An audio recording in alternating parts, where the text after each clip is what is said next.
কিছু মানুষকে কিছু বলছি না বলে বেশি বেড়ে উঠেছে, বেশি বাড়াবাড়ি করছে। এটা ভাবিস না বলছি না বলে বলবো না।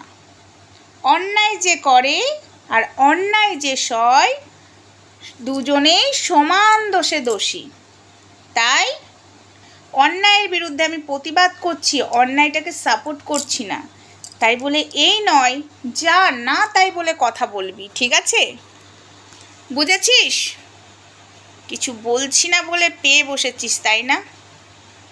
তোরা চাইছিস তোদেরকে নিয়ে আমি কন্টেন্ট করি, আমার কাছ থেকে প্রায়োরিটি পেতে চাইছিস, কিন্তু আমি যে তোদেরকে প্রায়োরিটি দেব না। কারণ আমার লক্ষ্য ওই হাঘরের বিটি কৃষ্ণকালী মায়ের সাথে ছেলে খেলা করছে, তাই আমি হাঘরের বিটিকেই বলবো। কিন্তু এটা ভাবিস না তোরা আমায় নিয়ে কাটাছেঁড়া করবি, তোরা এটা ভাবিস না যে আমায় যা খুশি বলবি আমি সয়ে নেব। মুখে না বলেও কাজে করে দেখানো যায়।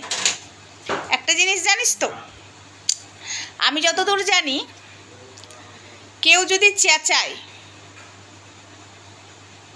তাকে যদি এখন বসি উত্তর দিতে, তাহলে তার রাগটা কমে যাবে। আর যদি উত্তরটা না দিই তাহলে ভীষণ রাগ হবে। সেই রাগে পুরো হার্ট ফেল করবি, সুগার থাকলে সুগার বেড়ে যাবে, হাই প্রেশার থাকলে হাই প্রেশার বেড়ে যাবে, লো প্রেশার থাকলে লো প্রেশার আরও কমে যাবে। ওটাই তো কাজে করে দেখিয়ে দেবো। বুঝেছিস? বুঝেছিস? রাগটা তো ভেতরে ভেতরে জমে থাকবে। আমি যদি উত্তর দিয়ে দিই তোদের কথার, এই তুই কেন এটা বললি, তার মানে এটার উত্তর দিয়ে দেওয়া হলো, রাগটা তোর কমে গেল। আর আমি যদি না বলি, কন্টিনিউ যদি চালিয়ে যাস তোরা আমার পেছনে লেগে থাকে,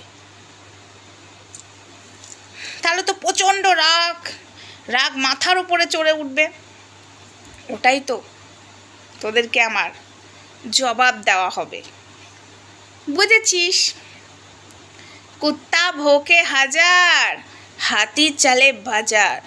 কিছু মানুষের হলেও চোখ খুলেছে যে সোমা ওয়ার্ল্ড সঠিক কথা বলছে। কৃষ্ণকালী মায়ের মন্দিরের নাম করে মহাদেবের ত্রিশূলে যে পা দেয়, সে আবার ভগবান পেতে পারে। বাকি কথা নেক্সট শর্ট ভিডিওতে আসছে।